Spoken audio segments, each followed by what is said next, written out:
Hello, my name is Ashley Stowe, and today I'll be presenting to you guys about YouTube and influencer communication with support from a Public Relations Review Scholarly Journal article, Seeking Sincerity, Finding Forgiveness, and YouTube Apologies as Image Repair. This is by Jean Kelso-Sandlin and Monica L. Graceland.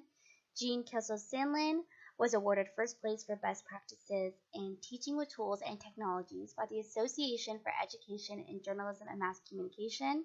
And Monica in support is a professor in the communication department, and she also has a PhD in communication and interdisciplinary studies in social psychology. So first off, we're going to talk about the basics of YouTube. So YouTube was a company that was started in 2005 by three best friends, and it was a video sharing website. And in about a year, it was bought out by Google in 2006. YouTube was just a platform that was used to share videos from things that were not as heavily impactful as they are today. YouTube today is a definitely more impactful platform than it used to be back in 2005 and 2006.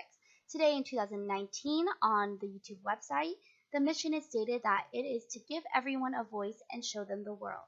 So it still has the impact of posting videos from all over the world and connecting people, but now there is an opportunity to give everyone a voice and a place to speak about certain things and certain situations and issues that mean a lot to certain people. So this is where the shift came in, and from the shift became influencers. So influencers are a person with the ability to influence potential buyers of a product or service by promoting or recommending the items on social media. There are different types of influencers. There are food influencers, travel influencers, beauty influencers, fashion influencers, technology influencers. The list can go on and on. But the importance of these influencers is that they have a community and a base within their own niche that reaches out to multiple people on their platform, and they are communicating with us in multiple different ways, involving us in their lives and not only selling things to us. So today I'm going to be focusing on the beauty community and its influencers. We have James Charles, Laura Lee, and Manny MUA. So these are the most influential influencers in the beauty community at the moment. They have over 10 million subscribers each. They have also, though, been in recent conflict on their platforms. Because of having such big brands and so many brands that they work with, everything they do and say is under a microscope and nitpicked down to the very last bit. All of them have come in conflict with race discrimination, disability discrimination, and also audience discrimination.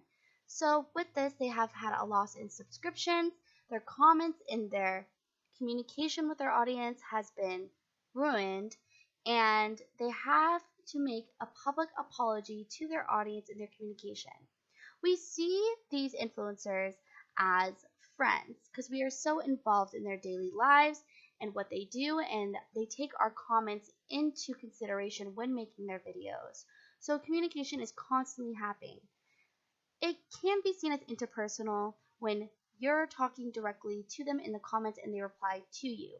But in reality, when they are talking to the masses, it would be mass communication, for they are talking one influencer to millions of subscribers. From this conflict, they have had to release apology videos. So each of them, James Charles, Laura Lee, and Manny MUA, have released apology videos based on these racial discriminations, disability discriminations, and audience discriminations. So I'm going to discuss to you based on the Scholarly Journal article about interpersonal apologies and how there are certain components that lead to an effective interpersonal apology and it is perceived as sincere and lead us to forgiveness. This is done by Schmidt and more authors in 2004. So, there are 5 verbal components that are necessary for an effective interpersonal apology. These 5 components are admitting fault, admitting damage, and expressing remorse, asking for forgiveness, and offering compensation. So, in each of their videos, we can see that they do that. So they start with admitting fault, whether it be admitting fault to what they said about race, what they said about disabilities, or what they said about their audience.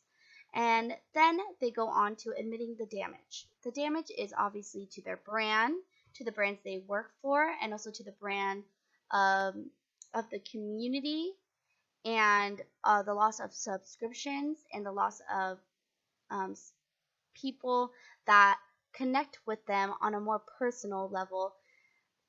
Then they move on to expressing remorse, and you can see that through them crying and also from their tone of their voice, their posture, their eye contact, which we'll get into in the next slide.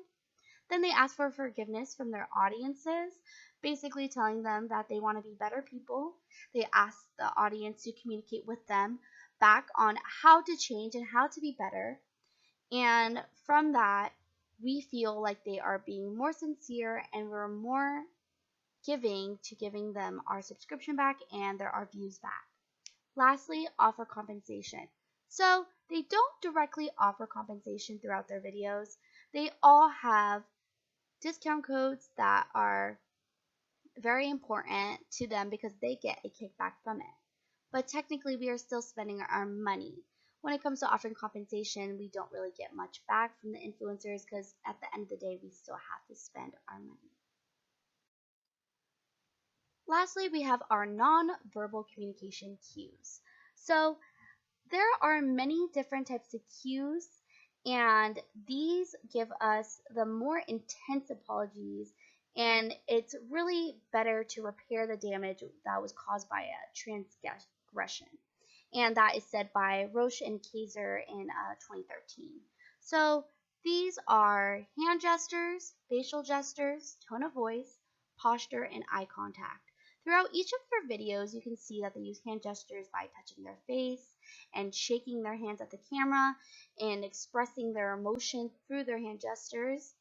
And then there's facial gestures, which you can see by them crying and having an intense amount of pain in their face, which shows their sincerity behind the words that they're speaking. Next, we have tone of voice, which it's a very small voice, very raspy from crying, and also there's a fluctuation of low to high voice depending on what they're speaking about. When they're trying to express an opinion, their voice goes higher, of course. Then the posture is most of them are either against a wall, sitting on the floor, or against a bed, and this is to make themselves feel smaller and more human and vulnerable to us as an audience, so we feel like we can relate to them and we communicate with them more clearly. And also it expresses their sincerity and how they come across as more real in what they're saying.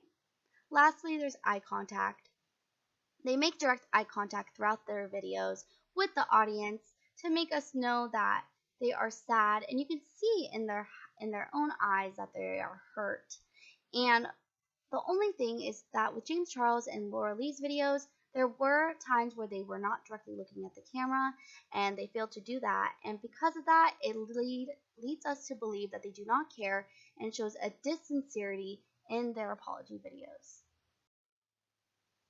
Thank you so much for watching my presentation on YouTube and influencer communication. I hope you learned a lot about how to have an effective apology within your own relationships with your friends and your family, but also computer-mediated communication apologies through influencers. Also, I hope that this helps you with noticing your own nonverbal cues that you possess and also what others possess.